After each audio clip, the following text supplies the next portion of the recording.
Muito boa noite a todos os nossos amigos e telespectadores da Conect TV Algarve. Estamos começando mais um Política em Foco nessa sequência de entrevistas que estamos fazendo com os candidatos cabeça de lista de cada um dos partidos representados aqui no Algarve. Hoje tem aqui a presença de Carlos Natal, do Nova Direita. Seja muito bem-vindo. Muito bem, obrigado pelo convite e boa noite a quem nos está a ouvir e a ver. Muito bem. Carlos Natal, eu tenho começado assim com os demais entrevistados. Queria que você fizesse uma breve apresentação de quem é o Carlos Natal e, principalmente, por que o Carlos Natal resolveu entrar para a política e representar o Algarve. O Carlos Natal é um algarvio, como se costuma dizer aqui no Algarve, um algarvio de gema, ou seja, nascido e criado aqui na região, que conhece perfeitamente, digamos, o local onde a gente está a viver e a habitar, as suas diversidades e as suas ocupações do ponto de vista económico e as suas debilidades. E a minha candidatura tem exatamente a ver com isso, pelo facto do Algarve ser uma região que, do ponto de vista económico, em termos de PIB, contribui imenso para o PIB nacional e é uma região completamente esquecida, ou seja, do investimento público, é talvez das regiões com muito pouco investimento a nível de variedíssimos serviços públicos. E isso está notável e é facilmente notável na região. E o Carlos Natal propõe-se candidatar a deputado exatamente para ser uma voz firme no Parlamento e que essa alteração possa existir do ponto de vista do que é a defesa dos algarvios e da região do Algarve, obviamente num todo nacional. E por que um novo partido, um partido chamado Nova Direita, ao invés, e assim, com todas as dificuldades de um novo partido? A gente sabe que no sistema político português, conseguir fazer um deputado em um partido que surge agora é sempre muito complicado. Por que não encontrar o seu lugar de fala, o seu espaço político nos partidos que já existem, inclusive nos partidos de direita? Esse é um grande equívoco que existe em Portugal. Porque, efetivamente, eu espero, é um partido jovem, um partido que está a crescer, é um partido que se vai afirmar, como é óbvio, as pessoas têm que conhecer as ideias e aquilo que o partido se propõe. É um partido muito recente e, obviamente, as dificuldades são grandes. Mas em Portugal não existe partido de direita. Ao contrário daquilo que inevitavelmente costuma fazer passar, até se fala de partidos de extrema-direita, quando na prática não são partidos de direita. São partidos populistas que aproveitam determinados aspectos que as populações sentem na pele e que fazem passar essa mensagem sem ter a mínima noção realmente do que é que está em causa. Porque, repara, há partidos que se dizem de direita e que se propõem, por exemplo, fazer sindicatos. Ora, o sindicato é exatamente o contrário do que é um partido de direita. Não estou a dizer que sou contra os sindicatos, mas efetivamente há os partidos de esquerda que de facto têm esse papel e não um partido de direita. E portanto há uma divergência enorme do ponto de vista do que é o espectro político português, mas efetivamente não existe nenhum partido de direita com representatividade na Assembleia da República.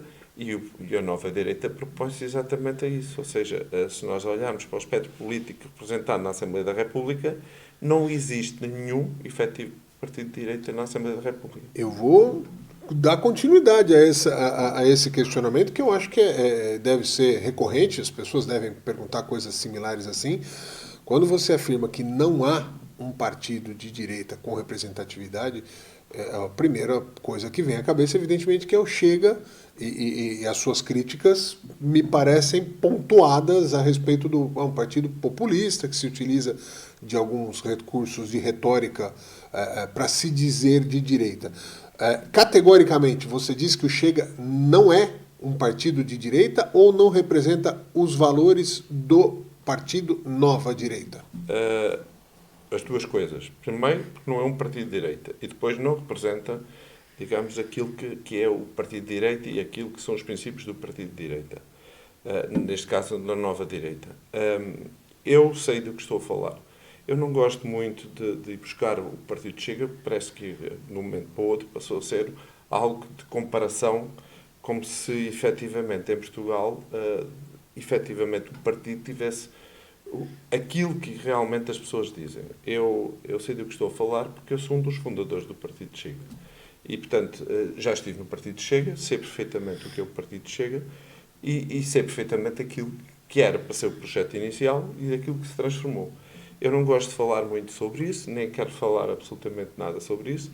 Acho que as pessoas estão enganadas em relação a essa questão. Inevitavelmente, mais tarde ou mais cedo, vão saber a verdade do que é o Partido Chega. O Partido Chega não é um partido, é um homem. E esse homem tem uma série de questões que inevitavelmente vão vir ao de cima, mais tarde ou mais cedo, porque tem sido uma pessoa que tem sido privilegiada no regime político português. Porque há todo o interesse que o Chega tenha uma posição forte no ponto de vista político português, porque no fundo é aquele que decide onde é que isto vai. Porque tanto o partido PS como o PSD estão dependentes daquilo que acontece ao Chega. E neste momento o povo português acredita que está uma alternativa em relação a esse partido, que na prática não existe, por uma razão muito simples, porque o partido não representa nenhuma proposta efetiva. Fala de uma série de chavões que inevitavelmente a gente gosta muito de conversar no que é a conversa de café, e que as pessoas aproveitam isso e pensam que aquilo será a salvação do país. Mas, efetivamente, basta espremer o que é que de facto existe no Partido Chega e efetivamente, não existe absolutamente nada. Aliás, este país tem uma série de debilidades. Uma delas é a justiça. E se efetivamente a justiça em Portugal funcionasse, esse partido não poderia nem sequer podia concorrer às eleições neste momento. Porque é um partido que, desde o início, aliás, os estatutos que estão em vigor desse partido, é os primeiros, porque todos os outros foram reprovados. Ou seja, não existe legitimidade para por quem está no partido para poder definir quem é que se candidata às eleições. Aliás, foi feita uma reclamação por um militante do partido aos diversos ciclos eleitorais do partido, do país, e o que acontece foi que o Tribunal não se pronunciou sobre o que lá estava escrito do ponto de vista da reclamação, mas sim pelo facto de que quem apresentou não tinha legitimidade para o fazer. E, portanto, nós vivemos num país em que a justiça não funciona, que atira para o canto uma série de situações. Você está fazendo críticas bem pontuais, e aí vou pulando para o espectro de direita e de esquerda. Quando você faz críticas duras ao partido que é visto, vamos chamar dessa maneira, você não considera, mas ele é considerado pela opinião pública, até como extrema-direita. Quando você faz críticas pontuais assim, você não teme, de repente, estar contribuindo para os partidos que seriam diametralmente contrários às suas crenças, ou seja, aos partidos de esquerda? Quando você se une às críticas, e críticas similares às que os partidos de esquerda fazem ao Chega. Você não corre esse risco de ser visto como, peraí, no fundo, esse partido aí, este candidato, está fazendo o que a esquerda também faz? Eu não sei o que a esquerda faz, porque a esquerda faz tem um determinado percurso que obviamente não me identifico, nem nunca me identificarei com esse percurso. A questão que eu estou aqui a colocar é uma questão de verdade. E uma das coisas que me pauto é pela verdade e por um caminho certo e justo. E de forma nenhuma posso estar, de um ponto de vista político, num combate político, sem chamar a atenção às pessoas para aquilo que realmente existe do ponto de vista do que é o espectro político. O PS e o PSD as pessoas já conhecem há imensos anos.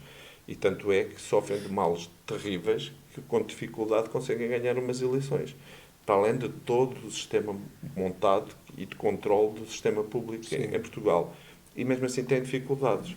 Ou seja, o que é que nós hoje vivemos? Nós hoje vivemos numa situação em que as pessoas sabem perfeitamente que não existe alternativa do governo do país e que veem em alguém que, inevitavelmente, vai ao encontro daquilo que são realmente os problemas que existem em Portugal, e as pessoas acreditam que ali está a salvação. Mas, efetivamente, não é salvação nenhuma, porque é um vazio por completo. E eu conheço e sei daquilo que estou a dizer. E, portanto, precisamente por isso, é preciso chamar a atenção exatamente dessa questão. Obviamente que o Partido Nova Direita é um partido muito jovem. As pessoas não conhecem as ideias, é preciso chegar às pessoas. Obviamente, aquilo que é mais fácil são aqueles que têm os meios de comunicação e que lhes conseguem fazer passar a mensagem. Se nós tivéssemos as mesmas condições, provavelmente a mensagem seria passada de igual forma ou melhor e o resultado seria completamente diferente, como é óbvio. A Conect TV está aqui para equilibrar esse jogo. Exatamente. Eu queria falar ainda sobre a direita. Onde tem um modelo de direita que o Nova Direita ou se inspire, ou se espelhe, ou queira caminhar nesse caminho no mundo? Porque quando a gente fala da direita no mundo, sempre tem uma acusação de que não, é populista. A gente ouviu isso no governo Bolsonaro do Brasil, Giorgia Meloni na Itália, eu vou usar até uma brincadeira, essa nova direita que está surgindo no mundo, ela tem sido acusada permanentemente de ser populista. Qual o caminho que a nova direita, o partido Nova Direita, pretende seguir? Populismo é sempre alguma coisa que vá contra o interesse que está instalado. Sim. E neste momento o que existe instalado no mundo, não só em Portugal, é a esquerda. E a visão que existe é uma visão de globalismo. Mas esse globalismo tem subjacente dois aspectos. Primeiro, o desenvolvimento de algumas interesses financeiros mundiais que sistematicamente estão a engordar do ponto de vista financeiro e, ao mesmo tempo, fazem um empobrecimento geral da população. Aquilo que eu estou a dizer, se calhar, enquadra-se muito no que é a esquerda. Mas é incrível, como é que a esquerda defende uma globalização que faz com que o capital que existe disponível no mundo se transfira para meia dúzia e que deixe o restante sem esse mesmo capital e sem essa dignidade de vida. Sim. E, portanto, isto é exatamente o oposto do que a esquerda devia defender. E o que nós defendemos é uma dignificação do que é os valores da nacionalidade, do que é a Portugalidade e a história de Portugal.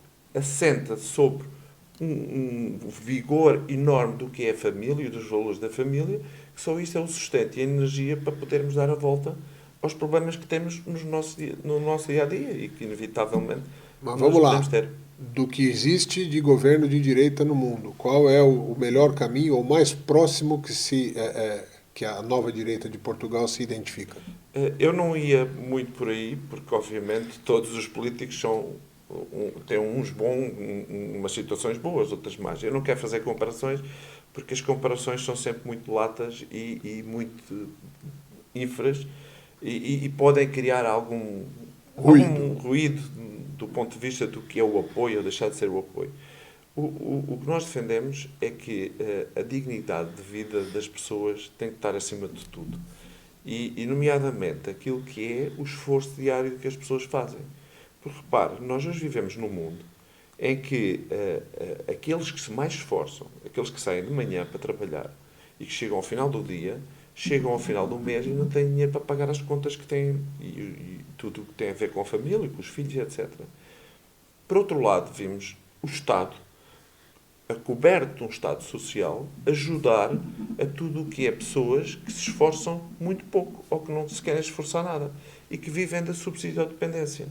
Isto não pode continuar desta forma, porque cada vez são menos pessoas a se esforçar e mais pessoas a viver da subsídio-dependência. E, portanto, um partido de direita tem que valorizar quem de facto se esforça. Só assim é que se consegue chegar a algum lado. Porque se nós estamos a favorecer quem pura e simplesmente não faz nada, nós não vamos chegar a lá nenhum. Repare, você tem um animal que vive na natureza, portanto, um animal selvagem, e que o habitua a dar-te comida todos os dias. Ele deixa de ser selvagem, ele passa a ser doméstico, porque está sistematicamente à espera que você lhe dê comida. Então as pessoas não se movem, que é exatamente o que hoje passa de uma forma geral na Europa, e daí os problemas que a Europa neste momento está a viver.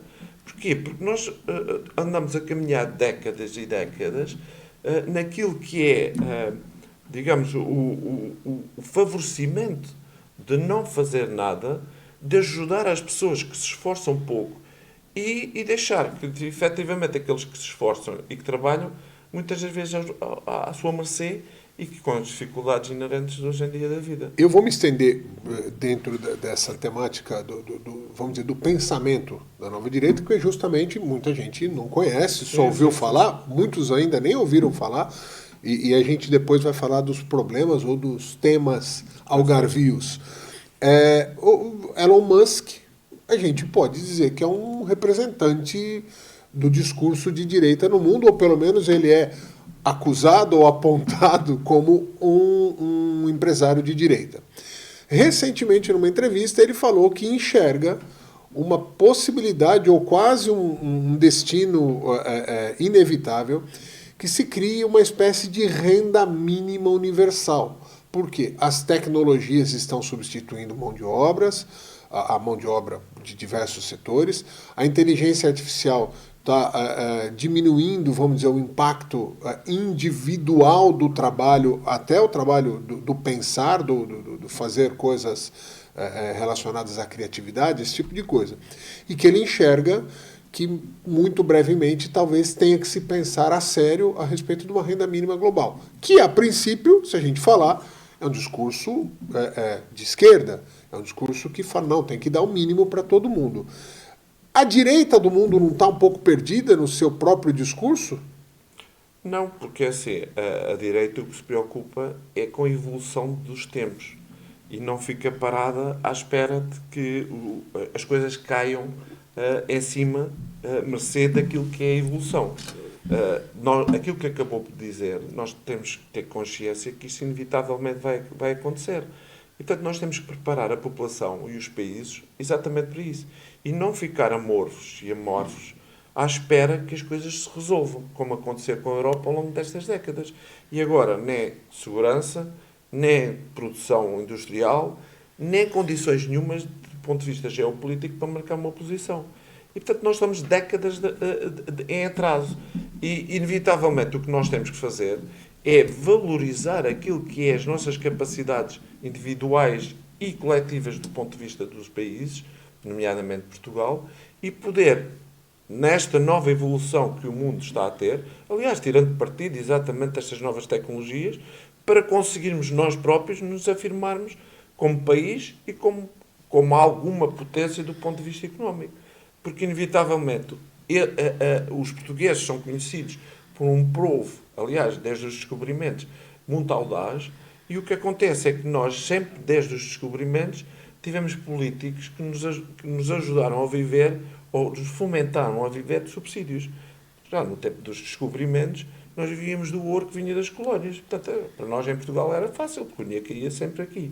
E a seguir aos descobrimentos, vivemos períodos de dificuldade, do ponto de vista do que foi o século XIX e as guerras que nós tivemos de descolonização. Porquê? Porque também estávamos a viver daquilo que vinha das colónias.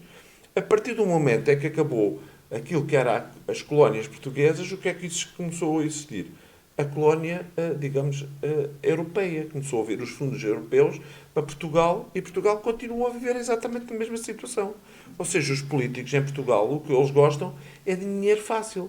E nós temos que fomentar aquilo que é a nossa capacidade de produção e começar a pensar que nós próprios temos que sobreviver neste novo mundo de desafios que inevitavelmente vão chegar. E é importante debater essas temáticas e, ao mesmo tempo, criar situações que se consiga, de facto, de dar volta àquilo que nos espera, que inevitavelmente vai acontecer. Dentre esses desafios do novo mundo, a imigração, que não é um desafio novo, a imigração aconteceu na história da humanidade permanentemente, mas é um tema que está sobre a mesa e se debate muito.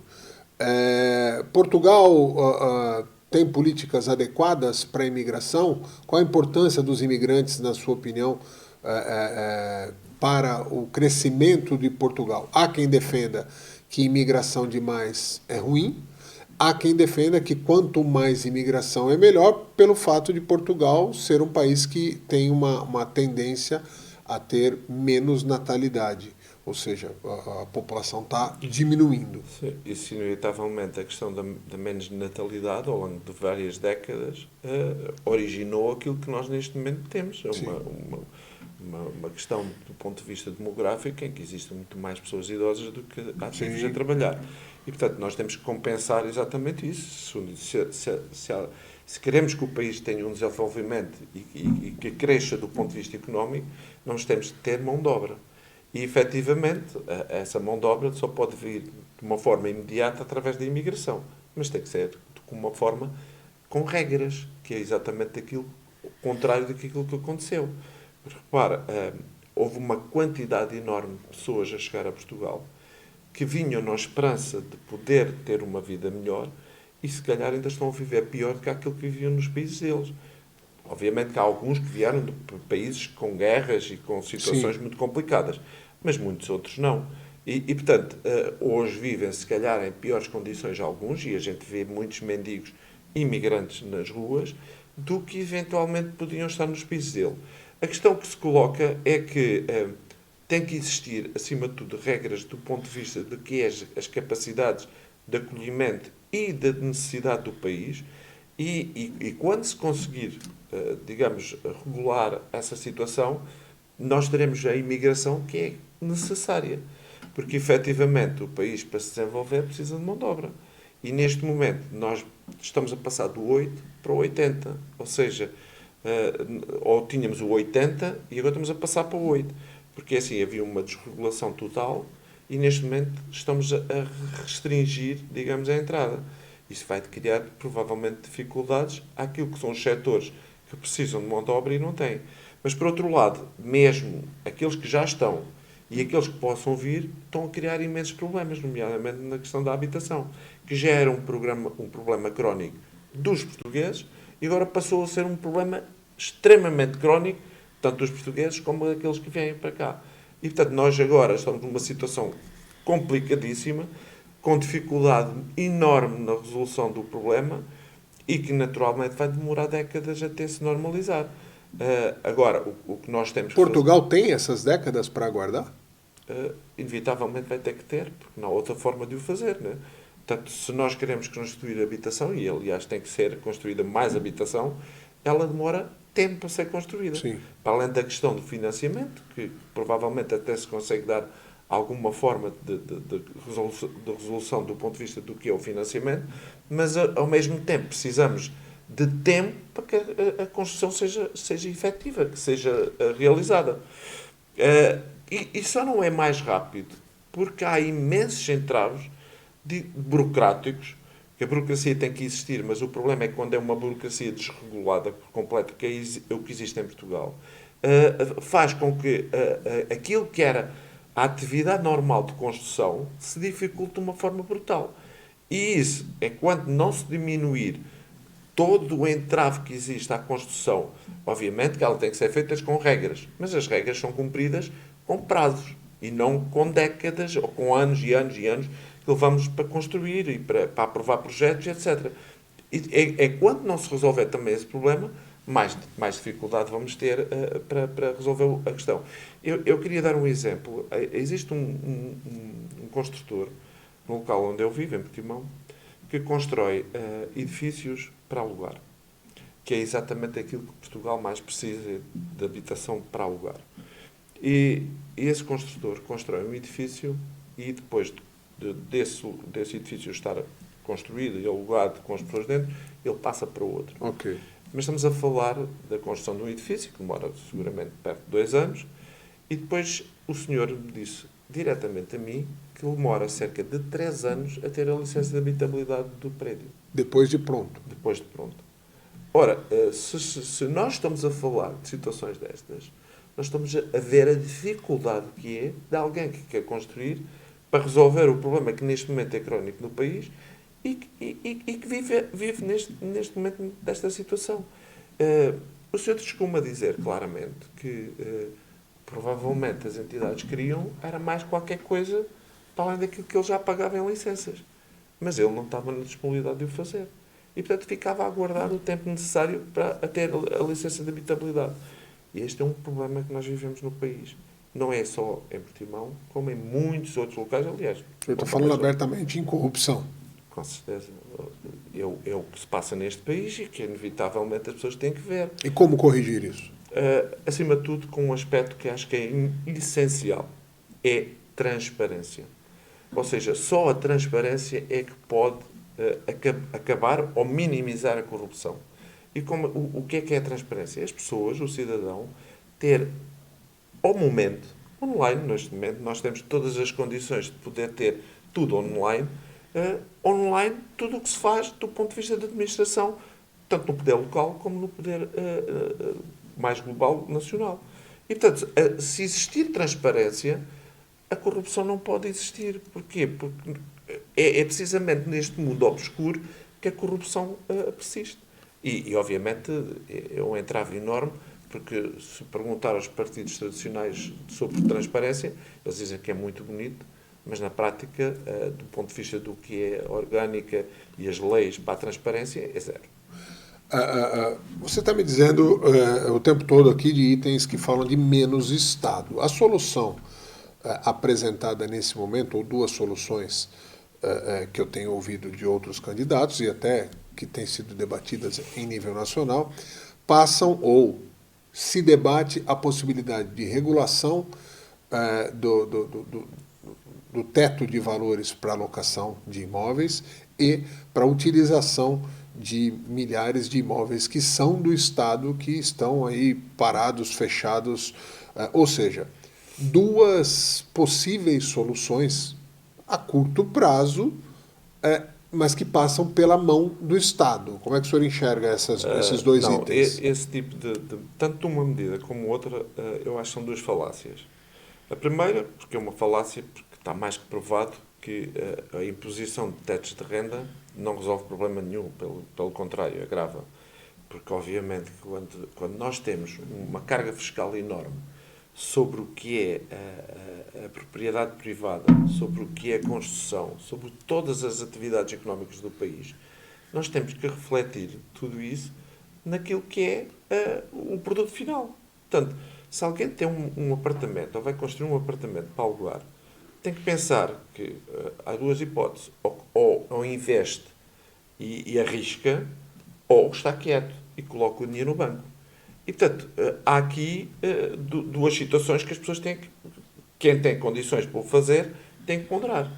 E, ao final disto, quando fazem um investimento, tem que ponderar o que é que vão pagar depois daquilo que é o retorno desse investimento que fazem. Sim. E é importante dizer às pessoas, e essa é uma questão que a esquerda omite por completo, é que o problema que existe em Portugal não é uma questão do ponto de vista económico. Ou seja, nós, por exemplo, as pessoas têm dificuldade em comprar casa e alugar casas porque os salários são baixos. Os salários não são baixos em Portugal. Os salários em Portugal estão ao nível da Europa. O problema é que o Estado fica com cerca de metade do valor que as empresas pagam a cada trabalhador. Isso é que é importante dizer. Mas em outros países não é igual? Não, a carga fiscal é muito menor. E não só a carga fiscal do salário, como de tudo o que está em termos de impostos indiretos. Veja-se, por exemplo, quanto é que custa uma garrafa de gás em Portugal e em Espanha. E quanto é que é o salário mínimo em Espanha e em Portugal. E, portanto, quando nós fazemos este tipo de comparações, obviamente que o problema maior que está aqui é o Estado. O tamanho do Estado. O tamanho do Estado. Repara o seguinte, o Estado deveria de funcionar como um condomínio de um prédio. É que quando a gente compra um apartamento e vive num prédio que tem 20, 30 apartamentos, nós reunimos-nos todos e fazemos uma gestão comum daquilo que é comum ao prédio. Agora, se chegarem ao pé dos condóminos e dizerem assim, meu amigo, aqui no prédio, à porta do prédio, vive um senhor que dorme todas as noites e que precisa de comer, precisa de um subsídio para viver e precisa de todas as condições de vida que ele eventualmente não tem. Então nós, o condomínio, vai atribuir-lhes uma verba para o coitado do homem que dorme à porta do prédio ter condições para poder sobreviver. Eu pergunto, qual é o condómino que vai aceitar acrescentar ao valor daquilo que é o comum da gestão do prédio um valor para atribuir àquele senhor que está a dormir à porta do prédio? E, portanto, é este tipo de situação... Mas o que fazer com esse senhor que está na porta do prédio? Esse senhor, inevitavelmente, o que o Estado tem que fazer é arranjar sítios onde essas pessoas possam ficar com dignidade. E, ao mesmo tempo, eu acredito que muitos deles possam ser reencaminhados para um outro tipo de vida. Isto é tudo. Repare, nós vivemos num mundo em que as pessoas são pura e simplesmente enganadas a olhos vivos. Repare o seguinte, falando outra vez da questão da pobreza. Existem todos os anos uns peditórios, e eu vou buscar, por exemplo, o Banco Alimentar. Todos os anos faz peditórios, 1 ou 2 por ano. Eu devo dizer que não contribuo com nada, por uma razão muito simples, porque eu sei que aquilo é mal gerido. E, portanto, eu prefiro ajudar as pessoas de uma forma direta do que atribuir a instituições que gerem mal aqueles bens que estão. Eu digo claramente, gerem mal, porque eu tenho exemplos claríssimos de que muito daqueles bens não vão para as pessoas que são as necessitadas. E, enfim, não quero alongar-me sobre isto, mas de uma forma geral acho que o povo português também tem essa consciência. Mas ao mesmo tempo tem um coração muito forte e muito grande e ajuda. O problema disto é que depois do final do peditório, normalmente existe sempre um balanço que é feito pelos altos dignatários do país, nomeadamente o Presidente da República, que se alinha muito a esse tipo de iniciativas, e pela Presidente do Banco Alimentar. E então eles ficam muito satisfeitos e agradecem à população pelo aumento das toneladas de bens que foram recolhidos e que sistematicamente estão a aumentar. Eu pergunto, então, mas o programa é para aumentar a quantidade de recebimento? Isso implica mais pobres. Se nós aumentarmos a quantidade de número de alimentos que recolhemos, vamos distribuir a quem? A cada vez mais pobres. O que é importante é medir os programas de ajuda do ponto de vista da pobreza é pela diminuição que nós precisamos. Se nós precisarmos de menos, é sinal que existem menos pessoas a necessitar. E em Portugal faz-se exatamente ao contrário. E as pessoas são todas iludidas nisto. Ou seja, com tantas toneladas de comida recolhida e de bens, se não houver pobres, o que é que vão fazer aquela comida toda? E, portanto, é preciso fomentar a pobreza, que é o que a esquerda faz. Muito bem, vamos falar um pouco do turismo, né? A indústria motriz mais importante aqui do Algarve, sempre naquele aspecto. O turismo é importante, ele garante muitos empregos, garante muitas empresas com muito lucro, mas ele tem dois aspectos que talvez sejam perniciosos. O primeiro é a sazonalidade, ele é muito restrito a um período, o forte, né? O período forte, ele é muito restrito ali a 6, talvez 7 meses, no máximo 8 nos anos em que tem o tempo melhor, não foi o caso desse ano, e também em relação a deixar a região refém e dificultar, como é uma atividade lucrativa, que surjam outros tipos de economia para fomentar a região. O que o senhor pensa a respeito disso? 2 aspectos. Em primeiro, nada é feito para diminuir esse período de sazonalidade que existe no Algarve. Ou seja, não são criadas medidas, nem implementadas medidas para fazer esbater, digamos, esse período. Quais seriam? Eu já vou pegar em relação a isso. E o outro aspecto tem a ver com a diversidade económica que o Algarve precisa. Todavia, não pode ser uma diversidade que vá, digamos, combater com aquilo que é o turismo, do ponto de vista do que é a empregabilidade. Porque o turismo já tem problemas enormes, a atividade turística, de conseguir agregar pessoas à atividade. Se nós vamos criar uma diversidade que vai ainda criar mais problemas do ponto de vista do que é a empregabilidade no Algarve, ou a necessidade de postos de trabalho que não existe, de certa forma, para compensar, nós estamos a criar ainda um problema maior. O que nós temos que criar, e agora pegando só nesse aspecto para ir pegar no outro, da questão do que é a diversidade, nós temos um clima fabuloso e que pode ser aproveitado para a criação de indústrias, as modernas indústrias, do ponto de vista do que é a inteligência artificial, daquilo que nós estávamos a falar há pouco. E que existe uma capacidade enorme, não só em Portugal, mas como de captar mão de obra especializada, que muita dela até existe em Portugal, mas há outra que pode vir e que tem condições excepcionais para viver no Algarve e desenvolver esse tipo de atividade. Mas para isso tem que ser incentivado. Incentivado por quem?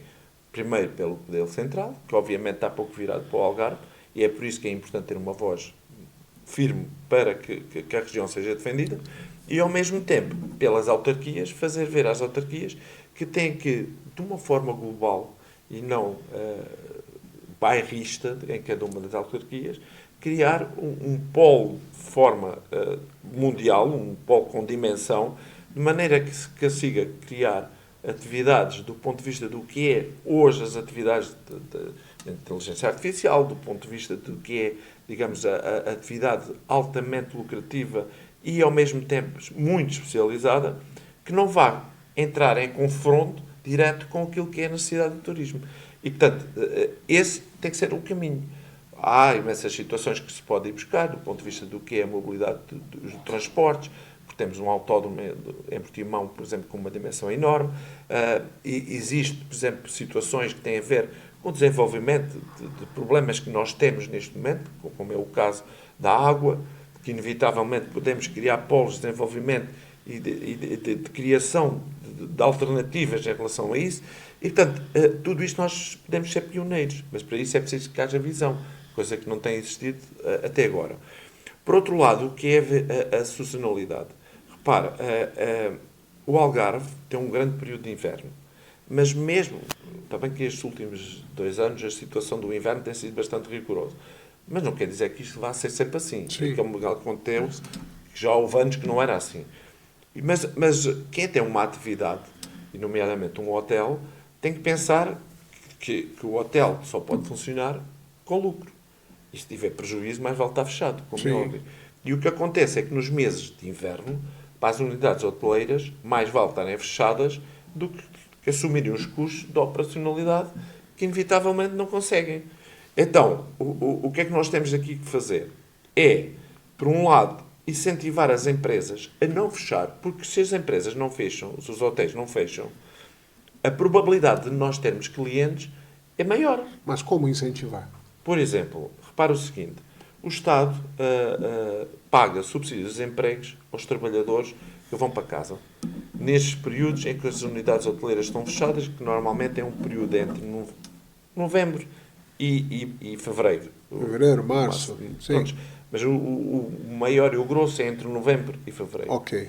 Se durante esse período o Estado chegasse junto das empresas hoteleiras e lhes dissesse, meus amigos, vocês têm X empregados, que ao final de outubro vão para o subsídio de desemprego.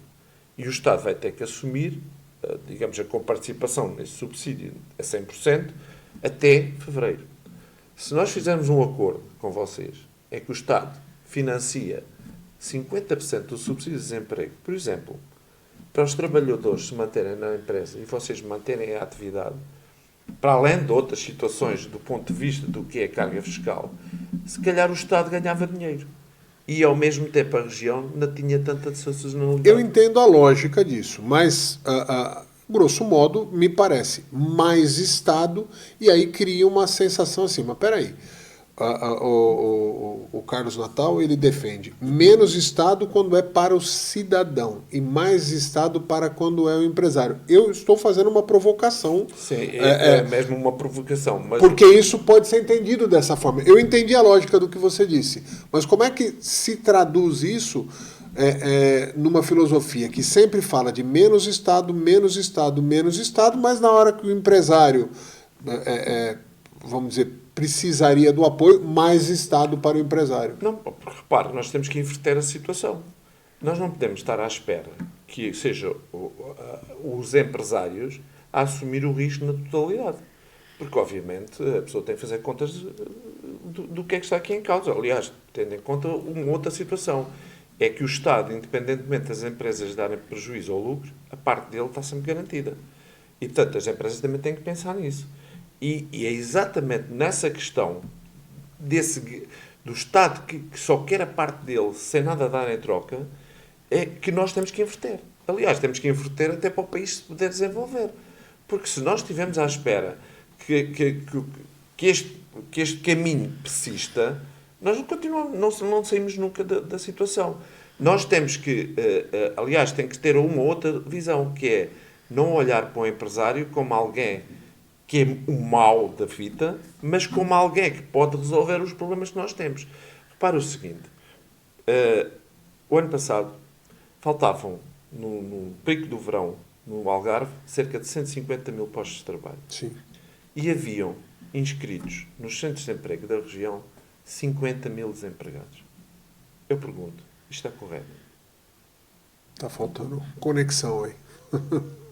Não é faltando conexão. É que isto não pode existir. Portanto, se existe um posto de trabalho, porquê é que existe um desempregado? Sim. Inevitavelmente é assim. Eu aceito que as pessoas não se queiram sujeitar a trabalhar em determinados postos de trabalho que, segundo a qualificação que têm, digamos, o know-how que têm, acham que não se ajusta à sua personalidade. E à Ou sua não tem mesmo a ideia vocação para aquilo. Então, mas é assim, numa situação de necessidade, nós temos que nos sujeitar. Portanto, nós, enquanto humanos, temos que nos sujeitar e dar a volta, inevitavelmente, quando passamos períodos difíceis. E, portanto, o Estado não pode permanecer a ajudar pessoas que não se querem ajudar a si próprias. Como é que modula? Eu percebo o caminho, o pensamento. Mas como é que você modula?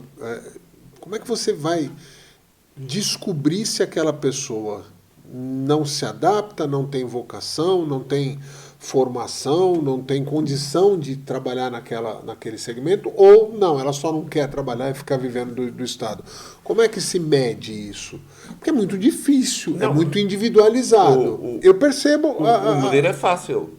Se há 150 mil postos necessários e há 50 que estão sem fazer nada, por simplesmente cortá-los.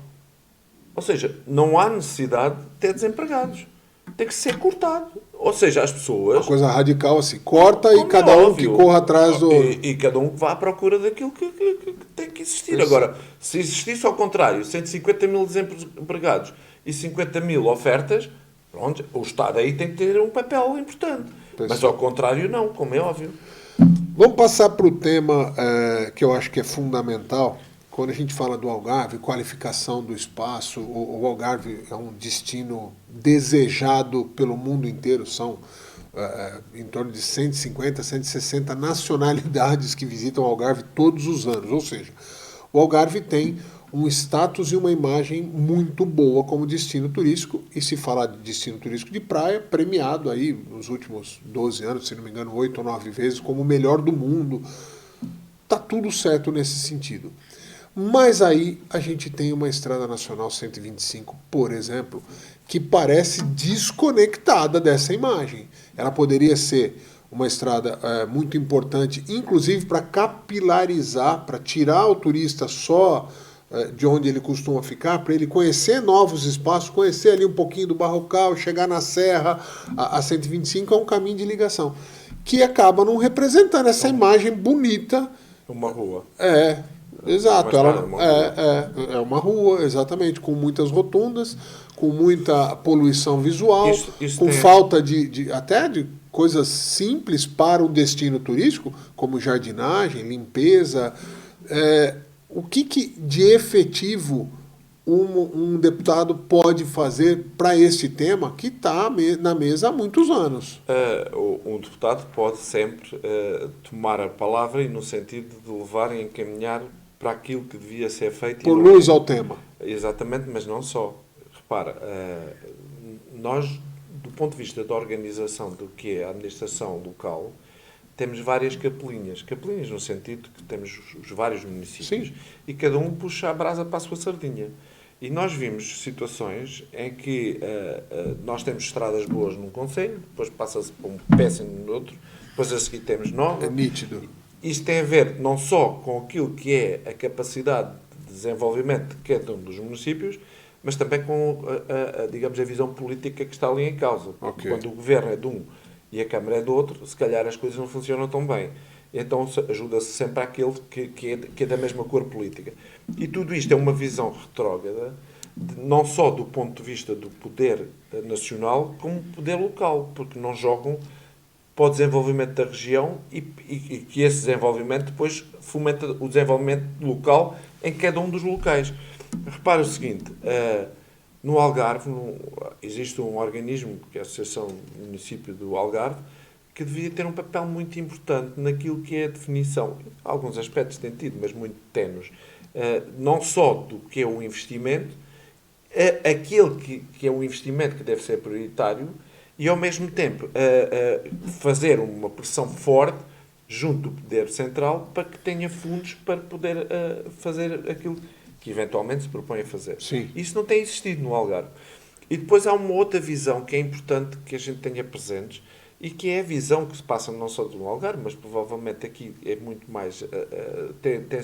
tem-se essa noção muito mais forte, que é os presidentes de Câmara, aqueles que são eleitos localmente, o voto que os elege não são os turistas. Sim. Ou seja, Os locais. Os locais é que os elege. Sim. E está criado em muitos locais que o turismo é uma coisa muito má. Que lhes dá cabo da vida, porque querem se deslocar, não podem, porque são turistas por todo lado, que entopem as estradas, querem ir para a praia e não conseguem pôr uma toalha. E, portanto, esta visão que muitas das pessoas têm, que o turismo é algo nefasto para a região, faz com que muitos municípios e muitos presidentes de Câmara olhem para este tipo de visão e dizem, tem que agradar a estas pessoas que me elegem. E, portanto, nós estamos a caminhar em sentido contrário.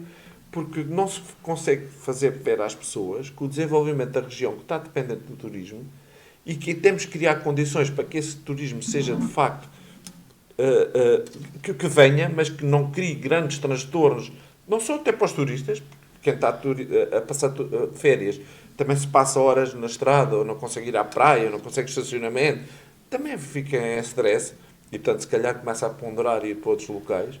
E, portanto, para além das condições naturais que nós temos, muitas das vezes, se fizéssemos um pouco mais daquilo que é o acolhimento, esse acolhimento não é só para os turistas, mas para quem vive também cá. Porque se nós minimizarmos o impacto do turismo, estamos a minimizar também o impacto de quem vive aqui. Uma das lutas do Algarve tem sido sempre que o governo central entenda o Algarve como ele é. No sentido, por exemplo, de que algumas estruturas são dimensionadas pensando na população. 450 mil habitantes, mais ou menos. E se esquece que vem quase 6 milhões de pessoas de outros países todos os anos para cá. Ou seja, um hospital que está dimensionado para a capacidade da população, ok.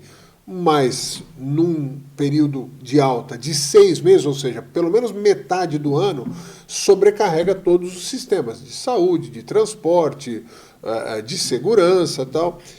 A questão é, 9 deputados são suficientes para pressionar uma mudança de entendimento e de investimento no Algarve? Vamos ver, os novos deputados, se for em quantidade, é pouco. Mas em qualidade pode ser suficiente. Desde que a qualidade dos deputados tenha a capacidade de reivindicar junto no Parlamento para a defesa da região e que essa reivindicação seja de facto exercida de forma correta e firme, se calhar são suficientes. Aliás, eu recordo-me há uns tempos atrás, aliás, porque participei também nessa altura, que havia um partido que dizia que eram 230 deputados, que eram muitos. Mas isso foi antes de ter 50. Porque a partir do momento em que teve 50 já nunca mais falou sobre isso. E, portanto, efetivamente, eu defendia que 230 eram muitos e continuo a defender. Agora, a qualidade das pessoas que vão para lá é que é importante. Mas repare no seguinte, nós hoje estamos perante uma eleição que as pessoas no Algarve provavelmente não sabem quem são os candidatos locais a deputado. O que as pessoas olham e vão votar é naquele que é candidato a primeiro-ministro. E, efetivamente, nem estão a votar nele. Estão a votar nos deputados que estão a ser eleitos no Algarve. Mas há algum interesse de fazer ver às pessoas que devem votar naquilo que, de facto, vai-vos defender ou naquele que quer ser primeiro-ministro e que, afinal, está a concorrer por Lisboa, que nem sequer o nosso voto o vai eleger. Mas ninguém quer saber, nem ninguém quer informar as pessoas da realidade. Então as pessoas são iludidas. As pessoas, quando ouvem falar em eleições, não dizem que vão votar no deputado X do partido X no Algarve, mas vão votar no candidato a primeiro-ministro, que é esse que eu vou votar. Completamente errado. E, portanto, quando nós não temos essa noção, como é que podemos escolher as pessoas capazes de defender a região na Assembleia da República? A Conect TV Algarve tenta justamente dar esse espaço para que as pessoas conheçam os representantes locais. Evidentemente que vamos dizer, o primeiro-ministro, os candidatos a primeiro-ministro têm a sua importância, têm a sua relevância, mas na nossa opinião, na nossa abordagem, a gente tem sim que conhecer e dar espaço e entender a filosofia, o pensamento, as fragilidades e as qualidades de cada um deles. Por isso estamos desenvolvendo esta série de entrevistas. Carlos Natal, quero agradecer imensamente sua participação e que você faça suas considerações finais olhando lá nos olhos dos eleitores, dos cidadãos do Algarve. A situação relativamente a essas eleições é simples. Ou continuamos e persistimos na mesma situação em relação ao Algarve, concretamente à região, e continuar a ser esquecida e, por isso, simplesmente não ter um investimento capaz para resolver os problemas da região, nomeadamente na questão da saúde, dos transportes, da parte da questão da habitação, e enquanto as pessoas continuarem a eleger pessoas que nem da região são, que não têm a sensibilidade de defesa daquilo que é os interesses da região, obviamente que nós não vamos sair da cepa torta, digamos. E por isso eu apelo ao voto, obviamente que estarei disponível para defender a região na Assembleia da República, haja vontade dos algarvios em votar na nova direita, e eu espero que isso aconteça. Muito bem, muito obrigado mais uma vez.